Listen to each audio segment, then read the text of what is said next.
Hello everyone, आप सबका स्वागत है मेरे यूट्यूब चैनल ये लर्न आईटीआई में। आज का जो हमारा टॉपिक है DRDO September 10 turner theory mock test number 24। इस क्लास में हम आपको लेथ मशीन के बारे में पूरी जानकारी देंगे और इसी तरह के रेगुलर क्लास के लिए मेरे चैनल को सब्सक्राइब करके बेल आइकन को दबाएं ताकि मेरे वीडियो की नोटिफिकेशन आपको टाइम पर मिलते रहे। और जितने भी हम क्वेश्चन सॉल्व करते हैं पूरे क्वेश्चन की आपको पीडीएफ भी मिल जाता है डिस्क्रिप्शन में। स्टार्ट करते हैं आज का जो हमारा टॉपिक है DRDO September 10 turner theory mock test number 24। इसके लिए पहला क्वेश्चन है which one of the following is not part of the lathe centre. निम्नलिखित में से लेथ सेंटर लेथ का कौन सा पार्ट नहीं है, यही क्वेश्चन में पूछा है।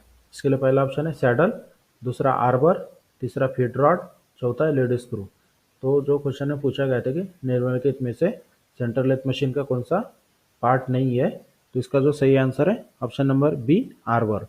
तो यहाँ पर आप देख सकते हैं जो ऑप्शन यहाँ पर आप दिया था सैडल, सैडल भी लेथ मशीन का पार्ट होता है, फीड रॉड भी होता है और लेड स्क्रू भी होता है, लेकिन आर्बर जो होता है यह लेथ मशीन का भाग नहीं होता है। Next question, the head stock of the lathe is sited at the lathe machine में हेड स्टॉक कहाँ पर स्थित होता है, यही क्वेश्चन में पूछा गया है। इसके लिए पहला ऑप्शन है right hand end of the lathe bed, मतलब लेथ बेड के जो राइट हैंड होता है राइट हैंड के एंड पर, या फिर दूसरा ऑप्शन है left hand end of the lathe bed, lathe bed के लेफ्ट हैंड एंड पर, या फिर चौथा ऑप्शन है middle of the lathe bed, मतलब लेथ बेड के सेंटर पर, या फिर चौथा ऑप्शन है bottom of the lathe bed, मतलब लेथ मशीन के लेथ बेड के बॉटम पर। जो क्वेश्चन में पूछा गया था कि लेथ लेथ का हेड स्टॉक कहाँ पर स्थित होता है, तो इसका जो सही आंसर है option number B left hand end of the lathe bed, मतलब लेथ बेड के लेफ्ट हैंड एंड पर हेड स्टॉक फिट होता है। जब हम लेथ मशीन के ऊपर खड़े होते हैं तो लेथ मशीन के जो खड़े होने के बाद लेफ्ट हैंड होता है, लेफ्ट हैंड पर लेथ बेड के लेफ्ट हैंड एंड पर हेड स्टॉक फिट होता है। Next question, the horizontal feed, cross feed and screw cutting movement in the lathe is control by. तो लेथ मशीन जो question पूछा गया कि लेथ पर हॉरिजॉन्टल फिट, क्रॉस फिट और स्क्रू कटिंग मूवमेंट किसके द्वारा नियंत्रित किया जाता है। इसके लिए पहला ऑप्शन है हेड स्टॉक, दूसरा टेल स्टॉक, तीसरा क्रॉस स्लाइड और चौथा एप्रॉन मैकेनिज्म। तो जो क्वेश्चन में पूछा गया था कि लेथ मशीन पर हॉरिजॉन्टल फिट, क्रॉस फिट और स्क्रू कटिंग मूवमेंट किसके द्वारा नियंत्रित किया जाता है, तो इसके आंसर है option number D apron mechanism. Next question, face plate is held at, मतलब फेस प्लेट को कहाँ पर होल्ड किया जाता है, मतलब फिट किया जाता है, यही क्वेश्चन में पूछा है। इसके लिए पहला ऑप्शन है हेड स्टॉक स्पिंडल, दूसरा टेल स्टॉक, तीसरा टूल पोस्ट, चौथा बेड। तो जो क्वेश्चन में पूछा गया कि फेस प्लेट को कहाँ पर फिट किया जाता है, तो इसका सही आंसर है option number A head stock spindle. Next question, tumbler gear quadrant is use for, tumbler gear की क्वाड्रेंट को कहाँ पर उपयोग किया जाता है, यही क्वेश्चन में पूछा है। इसके लिए पहला ऑप्शन है increase the speed of the spindle, मतलब स्पिंडल की स्पीड को इंक्रीज करने के लिए।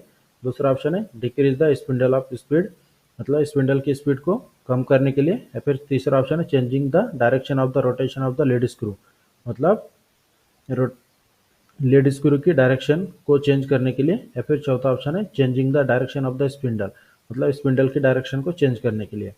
तो जो क्वेश्चन में पूछा गया था कि टम्बलर गियर क्वाड्रेंट का उपयोग कहाँ किया जाता है, क्यों किया जाता है, तो इसका आंसर है option number C changing the direction of the rotation of lead screw, lead screw की रोटेशन की डायरेक्शन को चेंज करने के लिए टम्बलर गियर क्वाड्रेंट का उपयोग किया जाता है। Next question, in a gap bed the gap is provided, lathe machine के जो गैप बेड होता है, गैप बेड कहाँ प्रदान किया जाता है, गैप बेड में गैप कहाँ प्रदान करते हैं, यही क्वेश्चन में पूछा है। इसके लिए पहला ऑप्शन है just below the nose of the head stock spindle, मतलब हेड स्टॉक स्पिंडल नोज के एकदम नीचे। या फिर दूसरा ऑप्शन है just below the spindle of the tailstock, tailstock spindle के एकदम नीचे। तीसरा ऑप्शन है in the middle of bed, bed के बीच में। या फिर चौथा ऑप्शन है बेड के कहीं पर भी। तो जो क्वेश्चन में पूछा गया था कि गैप बेड में गैप कहाँ पर प्रदान किया जाता है, तो इसका सही आंसर है option number A just below the nose of the head stock, मतलब हेड स्टॉक नोज के एकदम जस्ट नीचे ही गैप बेड का गैप प्रोवाइड किया जाता है। और इसी तरह की रेगुलर क्लास के लिए मेरे चैनल को सब्सक्राइब करके बेल आइकन को दबाएं ताकि मेरी वीडियो की नोटिफिकेशन आपको टाइम पर मिलते रहे। Next question, while drilling in lathe the drill is held in the, drill lathe machine पर ड्रिलिंग करते समय ड्रिल को किस में होल्ड किया जाता है, यही क्वेश्चन में पूछा है। इसके लिए पहला ऑप्शन है हेड स्टॉक, दूसरा टेलेस्टॉक, तीसरा कंपाउंड रेस्ट और चौथा बेड। तो जो क्वेश्चन में पूछा गया था, लेथ मशीन में ड्रिलिंग करते समय ड्रिल को इसमें होल्ड किया जाता है, तो इसका आंसर है option number b, tailstock. Tailstock spindle में लेथ मशीन पर ड्रिलिंग करते समय ड्रिल को होल्ड किया जाता है। Next question, back gear mechanism is provided in the cone pulley headstock 2। Cone pulley headstock में बैक गियर मैकेनिज्म क्यों प्रदान किया जाता है, यही क्वेश्चन में पूछा है। इसके लिए पहला ऑप्शन है reduce the spindle of speed, मतलब स्पिंडल की स्पीड को कम करने के लिए। दूसरा ऑप्शन है स्पिंडल की स्पीड को बढ़ाने के लिए। तीसरा ऑप्शन है स्पिंडल की स्पीड को रिवर्स करने के लिए। या फिर चौथा ऑप्शन है transmit power of the spindle gear to stud gear, मतलब पावर को ट्रांसमिट करने के लिए स्पिंडल गियर से स्टड गियर तक। तो जो क्वेश्चन में पूछा गया था कि कोनपुली हेडस्टॉक में बैक गियर क्यों प्रदान किया जाता है, तो इसका आंसर है option number A, reduce the spindle of speed, मतलब स्पिंडल की स्पीड को कम करने के लिए और हेवी लोड के लिए बैक कोनपुली हेडस्टॉक में बैक गियर मैकेनिज्म प्रदान किया जाता है। Next question, lathe bed is made of. Lathe bed कौन से मटेरियल से बना होता है, यही क्वेश्चन में पूछा गया है। इसके लिए पहला ऑप्शन है माइल्ड स्टील, दूसरा कास्ट आयरन, तीसरा हाई कार्बन स्टील, चौथा हाई एलॉय स्टील। जो क्वेश्चन में पूछा गया था कि लेथ बेड कौन से मटेरियल से बना होता है, तो इसका जो सही आंसर है option number B, cast iron. Next question, to prevent the lathe bed guideways from damaging by chuck while mounting. Chuck को माउंटिंग करते समय लेथ बेड को डैमेज होने से किस तरह से बचा सकते हैं, यही क्वेश्चन में पूछा है। इसके लिए पहला ऑप्शन है take the help of the supervisor, मतलब सुपरवाइजर की मदद लेकर। या फिर दूसरा ऑप्शन है support it with the screw jack की मदद से। तीसरा ऑप्शन है हैंड क्रेन की सहायता से लिफ्ट करके। या फिर चौथा ऑप्शन है place a wooden piece of the guideways, मतलब लेथ बेड के ऊपर लकड़ी का टुकड़ा रखकर माउंटिंग करे तो गाइडवेज को नुकसान से बचा सकते हैं। तो जो क्वेश्चन में पूछा गया था कि लेथ चक को माउंट करते समय गाइडवेज को कोई नुकसान ना हो इसलिए क्या करना चाहिए, तो इसका जो सही आंसर है option number D, place a wooden piece of the guideways, मतलब लेथ गाइडवेज के ऊपर लकड़ी का टुकड़ा रखकर फिर चक को माउंट करने से गाइडवेज को नुकसान से हम बचा सकते हैं। Next question, the sliding surface of the lathe bed are. Sliding surface, lathe machine के स्लाइडिंग सरफेस पर क्वेश्चन में पूछा गया कि लेथ बेड के स्लाइडिंग सरफेस पर कौन सा ऑपरेशन किया जाता है, यही क्वेश्चन में पूछा है। इसके लिए पहला ऑप्शन है फ्लेम हार्डनिंग, दूसरा केस हार्डनिंग, तीसरा नॉर्मलाइजिंग, चौथा टेम्परिंग। तो जो क्वेश्चन में पूछा गया कि लेथ बेड की स्लाइडिंग सतह पर कौन सा ऑपरेशन किया जाता है, तो इसका आंसर है option number A, flame hardening. Next question, which one of the following on a lathe is use to give depth of cut. Lathe machine पर डेप्थ ऑफ कट देने के लिए कौन से पार्ट का उपयोग किया जाता है, यही क्वेश्चन में पूछा है। इसके लिए पहला ऑप्शन है कंपाउंड स्लाइड, दूसरा टॉप स्लाइड, तीसरा बाय एडजस्टिंग द टूल, चौथा क्रॉस स्लाइड। तो जो क्वेश्चन में पूछा गया है कि लेथ पर निम्नलिखित में से किसका उपयोग करके डेप्थ ऑफ कट दिया जाता है, तो इसका आंसर है option number D, cross slide. Cross slide की सहायता से कोई भी ऑपरेशन करते समय हम डेप्थ ऑफ कट देते हैं। Next question, tumbler gear unit consist of. Tumbler gear unit में कितने गियर होते हैं, यही क्वेश्चन में पूछा है। इसके लिए पहला ऑप्शन है 1 गियर, दूसरा 2 गियर, तीसरा 3 गियर और 4 गियर। तो जो क्वेश्चन में पूछा गया है कि टम्बलर गियर यूनिट में कितने गियर होते हैं, तो इसका आंसर है option number C, 3 gear. Next question, lathe bed has. Lathe bed किस आकार में होता है, यही क्वेश्चन में पूछा गया है। तो इसके लिए पहला ऑप्शन है एक सेट वी बेड और फ्लैट बेड का, दूसरा ऑप्शन है 2 सेट वी बेड और फ्लैट बेड का, तीसरा ऑप्शन है 3 सेट वी बेड और फ्लैट बेड का और चौथा ऑप्शन है 4 सेट वी बेड और फ्लैट बेड का। तो जो क्वेश्चन में पूछा गया था कि लेथ बेड किस आकार में होता है, तो इसका आंसर है ऑप्शन नंबर बी, 2 सेट होते हैं वी बेड और फ्लैट बेड का। Next question, the cross slide in lathe move. Cross slide lathe machine पर किस तरह मूव करता है, यही क्वेश्चन में पूछा है। इसके लिए पहला ऑप्शन है parallel to axis of rotation, मतलब एक्सिस रोटेशन के साथ पैरेलल मूव करता है। या फिर दूसरा एक्सिस रोटेशन के साथ कौन से भी एंगल में मूव करता है।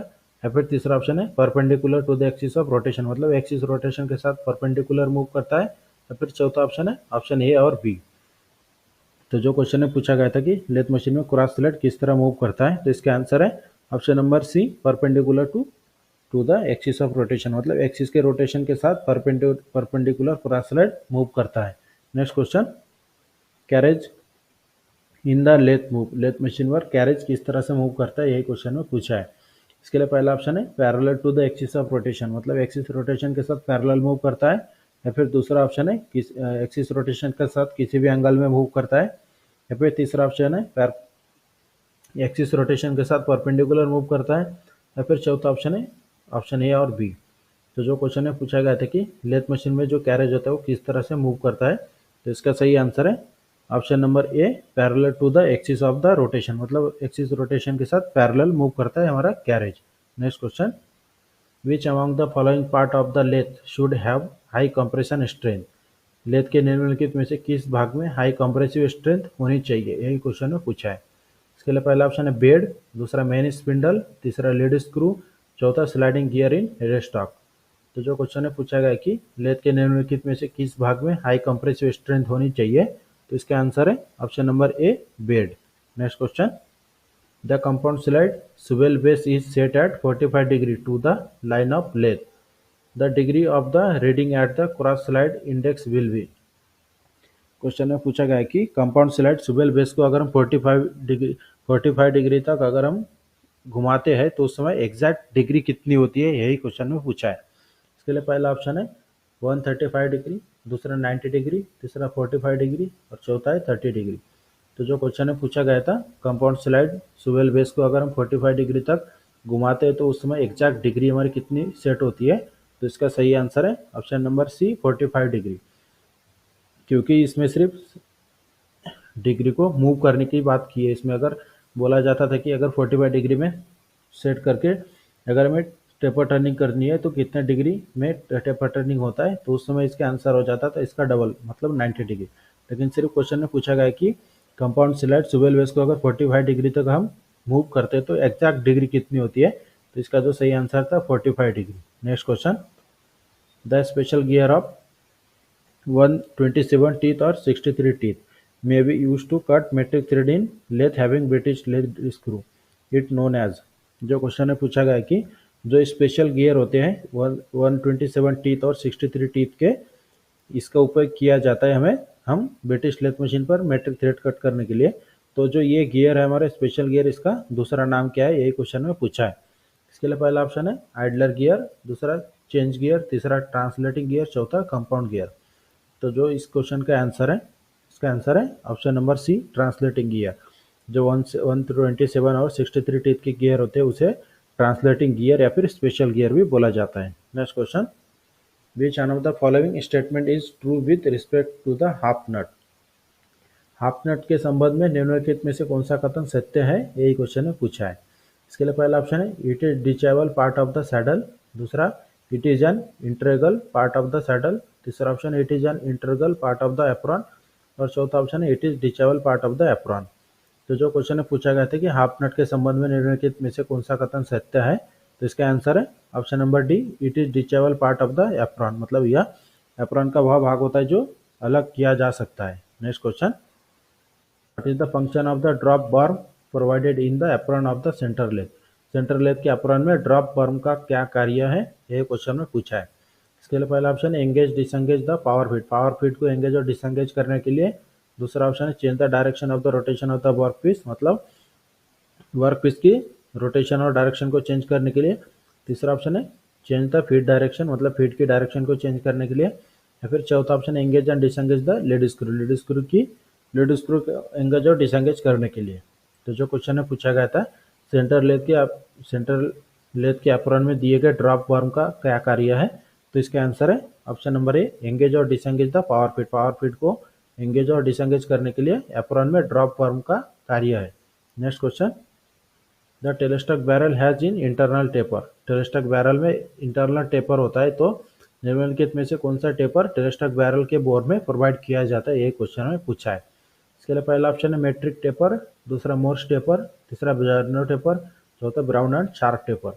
तो जो क्वेश्चन है पूछा गया था कि टेलेस्टॉक बैरल के बोर में कौन से टेपर प्रोवाइड किया जाता है, तो इसका आंसर है option number B, Morse taper. Next question, a jib is provided between the top slide and swivel base assembly of the compound slide, its purpose is to। Question में पूछा क्या गया कि टॉप स्लाइड और swivel base के assembly में एक zip fit किया जाता है, तो इस जिप का उद्देश्य क्या है, यही क्वेश्चन में पूछा है। इसके लिए पहला ऑप्शन है allowing dismantling the top slide easily, दूसरा eliminate the backlash of the screw and nut in assembly, तीसरा ऑप्शन है adjust the slackness develop due to wear, और चौथा ऑप्शन है permit flow of the lubricant between the sliding surface. तो जो question में पूछा गया था कि टॉप स्लाइड और स्वेल बेस असेंबली में एक जीप प्रोवाइड किया जाता है, तो इस जीप का उद्देश्य क्या है? तो इसका आंसर है option number C, adjust the slackness develop due to wear. Option number C, मतलब घिसने के कारण विकसित सुस्ती को समायोजित करने के लिए इसमें जीप को प्रोवाइड किया जाता है। Next question, one of the part of the centre lathe is tumbler gear unit, it is provided to. Lathe machine में जो सेंटर लेथ में जो टम्बलर गियर होते हैं, तो टम्बलर गियर को प्रदान करने का क्या उद्देश्य है, यही क्वेश्चन में पूछा है। इसके लिए पहला ऑप्शन है change the direction of feed की डायरेक्शन को चेंज करने के लिए। दूसरा ऑप्शन है transmit motion from feed shaft to carriage, power को ट्रांसमिट करने के लिए फीट शाफ्ट से कैरेज तक। तीसरा ऑप्शन है change the direction of the rotation of work, मतलब वर्क पीस की जो डायरेक्शन होती है उसे चेंज करने के लिए। या फिर तीसरा ऑप्शन है अल्टर द स्पिंडल स्पीड। तो जो क्वेश्चन में पूछा गया था कि लेथ मशीन में जो सेंटर लेथ मशीन में जो टम्बलर गियर होते हैं उसका उद्देश्य क्या होता है प्रोवाइड करने का, तो इसका सही आंसर है option number B, transmit motion from feed shaft to the carriage. Next question, the graduation are marked at the base of tailstock to offset by body. This graduation are given in mm। Question में पूछा क्या गया कि graduation को टेलेस्टॉक के आधार पर चिन्हित किया जाता है, बॉडी को ऑफसेट करने के लिए ग्रेजुएशन कौन से इसमें दिया जाता है, कौन से फॉर्म में दिया जाता है। क्वेश्चन में क्या पूछा गया कि जो हम टेलेस्टॉक ऑफसेट मेथड से टेपर टर्निंग करते हैं तो उसमें हम डिग्री के तौर पर क्या सेट करते हैं, कौन से फॉर्म में हम सेट करते हैं, क्वेश्चन में पूछा है। इसके लिए पहला ऑप्शन है डिग्री, दूसरा मिलीमीटर, तीसरा टेपर पर फुट, चौथा रेडियन।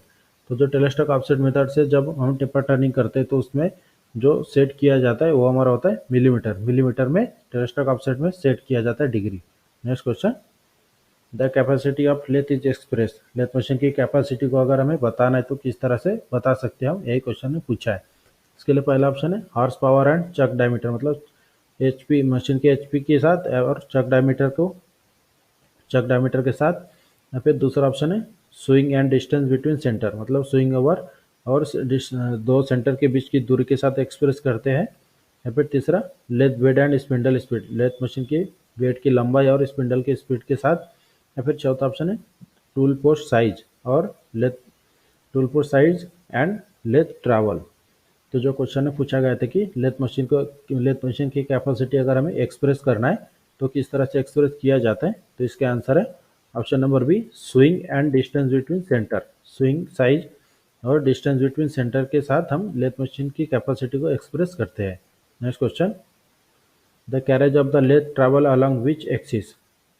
लेथ की कैरेज कौन से एक्सिस पर ट्रैवल करती है, यही क्वेश्चन में पूछा है। इसके लिए पहला ऑप्शन है बी एक्सिस, दूसरा जेड एक्सिस, तीसरा वाई एक्सिस और चौथा है एक्स एक्सिस। तो जो क्वेश्चन में पूछा गया था कि लेथ की कैरेज कौन से एक्सिस पर मूव करती है, तो इसका सही आंसर है option number B, Z axis. Next question, the basic turning lathe, निम्नलिखित में से बेसिक टर्निंग लेथ कौन सा है, यही क्वेश्चन में पूछा है। इसके लिए पहला ऑप्शन है टर्रेट लेथ, दूसरा ऑटोमेटिक लेथ, तीसरा इंजन लेथ, चौथा है स्विच लेथ। जो क्वेश्चन में पूछा था निम्नलिखित में से बेसिक टर्निंग लेथ कौन सा है, तो इसका आंसर है option number C, engine lathe. Next question, follower steady is fixed on, follower steady को कहाँ फिट किया जाता है। इसके लिए पहला ऑप्शन है टेलस्टॉक, दूसरा बेड, तीसरा सैडल, चौथा हेड स्टॉक। जो क्वेश्चन में पूछा गया कि फॉलोअर स्टडी को कहाँ फिट किया जाता है, तो इसका आंसर है option number C, saddle. Next question, the taper provided in the nose of the tailstock barrel, tailstock barrel के नोज पर कौन से टेपर प्रोवाइड किया जाता है, यही क्वेश्चन में पूछा है। इसके लिए पहला ऑप्शन है मोर्स टेपर, दूसरा जर्नो टेपर, तीसरा ब्राउन एंड शार्प टेपर और चौथा मेट्रिक टेपर।